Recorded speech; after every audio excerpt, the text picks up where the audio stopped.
Kalau COVID memapar 50.000 orang per harinya, maka pemerintahan sekarang dalam keadaan genting. Ini adalah analisa banyak pengamat pertahanan di mana akhirnya angka 50.000 tersentuh juga. Tingkat ketidakpercayaan masyarakat terutama karena efek rasa lapar di perut kelamaan akan sulit dibendung walau dengan kerja keras pasukan buzzer yang jumlahnya ribuan bertahan membenarkan apapun tindakan pejabatnya. Tidak akan menang buzzernya, malah balik badan buzzernya mungkin. Lover bisa jadi hater saat ini. Bener deh, perasaan itu bisa berubah dengan cepat kalau kekecewaan demi kekecewaan didapat dalam hubungan relasi pertemanan. Dari lover atau fans berat awalnya, namun ketika masalah perut dan nyawa jadi taruhan, banyak rakyat bakal balik badan dari pemerintah yang dipuja-puji saat ini. PPKM, tuh ini nih kalau bernegara pakai narasi. Ada aja singkatan baru muncul sampai bingung gua. Sudah banyak istilah-istilah ditambah singkatan-singkatan. Aduh. Oke, kita lanjut. Menjalankan PPKM sebuah kerja keras. Pejabat pusat dan daerah berusaha membatasi gerak masyarakat namun sulit. Mereka tidak bisa diredam untuk diam selain karena perutnya lapar juga karena melihat berita dan informasi apa yang terjadi di kalangan elit sudah sampai tahap memuakkan. Mengapa? Karena para elit mendiamkan dan mendukung TKA, tenaga kerja asing. Adanya tenaga kerja asing masuk sementara efek COVID selama 1,5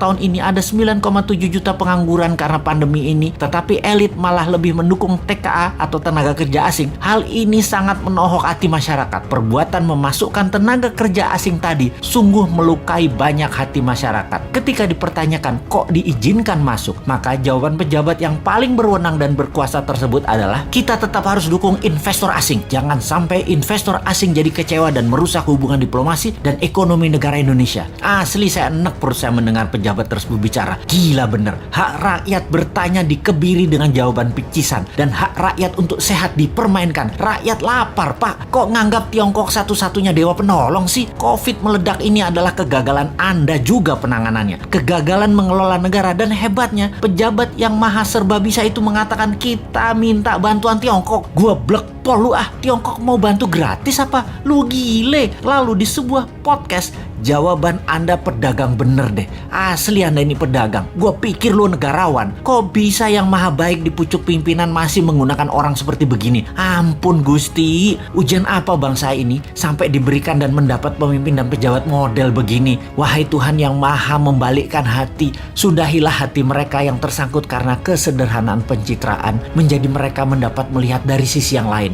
Dan ingatkan kepada dirinya bahwa selama ini ketika rakyat membelanya bukan berarti selamanya membela dirinya. Kalau nggak amanah, kalau hanya dia lagi yang diuntungkan, kalau pajak makin tinggi, kalau makan makin mahal, kalau kesehatan makin memburuk, ketika ketidakamanan terbukti dan yang tadinya mendukung memberikan amanah ke Anda, mereka punya hak mengambilnya kembali. Jangan marah dan kecewa wahai para pejabat yang terpilih. Anda menentukan jalan hidup Anda sendiri. Manusia menulis sejarah hidupnya sendiri. Begitu juga Anda para pejabat. Sejarah apa yang mau kalian tulis atas jalan hidup Anda kelak dikenal Anda adalah diri Anda sendiri yang menulis. Anda yang membuatnya. Menaikkan hutang negara hampir 1.000 triliun per tahun selama menjabat. Itu sudah menjadi catatan sejarah. Walaupun beliau banyak dapat gelar internasional dari pemberi hutang, tapi itu adalah fakta raja hutang, itu adalah keputusannya. Gayanya yang tidak pro UKM dan tidak pro dunia usaha sudah menjadi catatan sejarah panjang juga. Dan menaikkan pajak-pajak serta memajaki hal-hal yang aneh-aneh adalah solusinya juga telah menjadi sejarah dirinya yang dipilihnya untuk anak bangsa dan cicitnya mencatat dan melihat hal itu. Kembali ke COVID, untuk mencapai rekor tertingginya saat ini dan produk solusinya adalah terbanyak barang impor semua yang namanya antigen, PCR, vaksin, masker. Ada baiknya ke depan kita menggunakan produk-produk lokal yang dibiayai dengan strategi MMT, printing money. Duh, gregetan banget mau bantu negara ini. Sulit bener ya. 3 tahun lagi itu lama loh.